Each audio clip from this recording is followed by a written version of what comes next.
EKG Basics by Becky Martin, Wes Nielsen, and Angela Miller.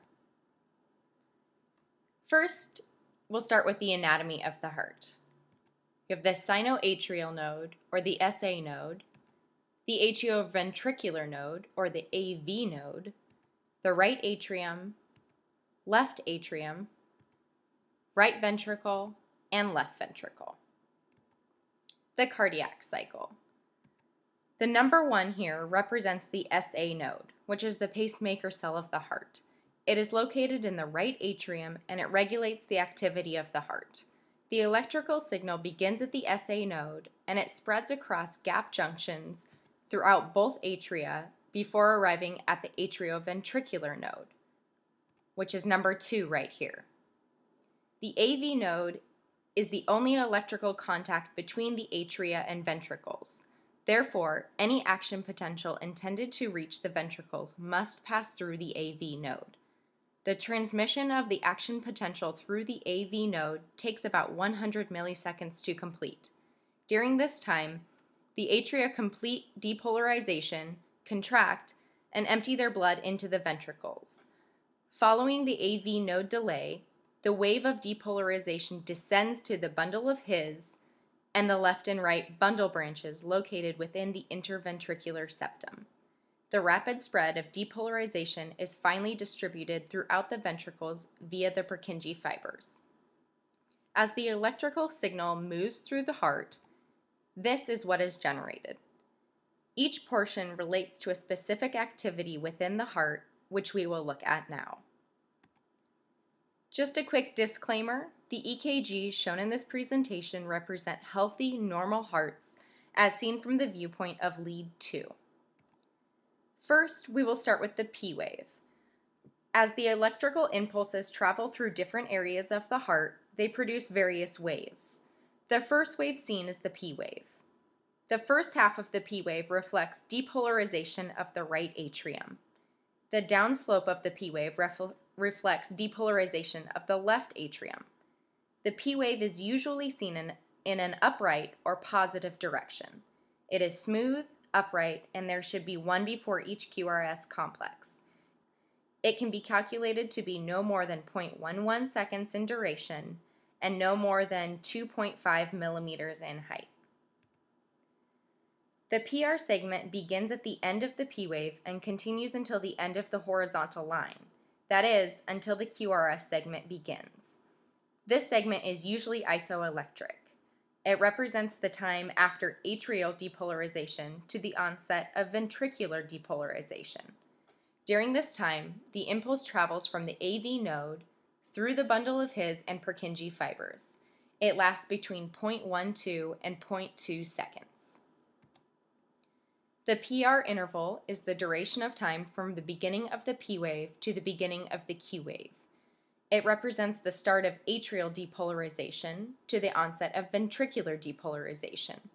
Included in the PR interval is the time it takes for the depolarization to pass through the AV node, the bundle of His, the bundle branches, and the Purkinje fibers. The duration is shorter than 0.2 seconds. Next is the QRS complex. As you might suspect, the QRS complex is made up of 3 different waves: the Q wave, the R wave, and the S wave.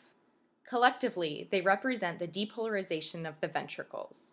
The large size of the QRS complex in comparison to the P wave is due to the greater muscle mass in the ventricles, causing a greater force of contraction. The shorter duration of the QRS complex compared to the P wave is due to the faster speed in which the electrical signal is transmitted through the ventricles. When measured, the QRS complex is between 0.06 and 0.1 seconds. The ST segment represents the early part of the repolarization of the ventricles.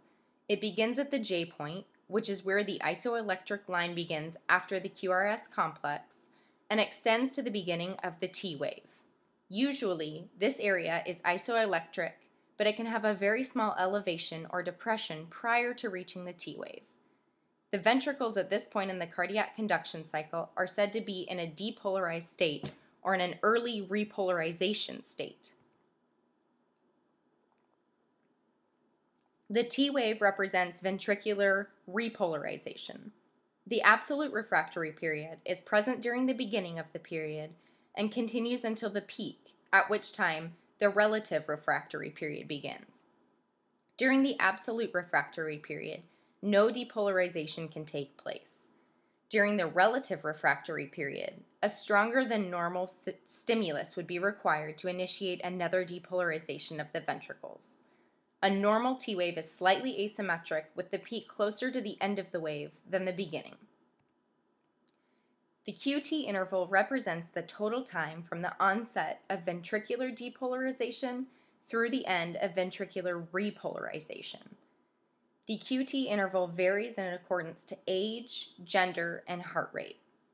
As the heart rate increases, the QT interval decreases, and vice versa. As the heart rate decreases, the QT interval increases. An estimate of the duration of the QT interval can be calculated by dividing the R to R interval in half. The U wave is a small wave that, when present, follows the T wave. It is not understood what the wave represents, but it is believed to represent repolarization of the Purkinje fibers. The wave is usually seen in slow heart rhythms and is rounded and symmetric. Its height is less than that of the T wave. The TP segment extends from the end of the T wave to the beginning of the next P wave. It represents the time when the heart is completely at rest and the ventricles are filling. Here is a summary of all that we have discussed. This shows the EKG waveform through the full cardiac conduction cycle. Thank you for listening to our clinical integration presentation on EKG Basics.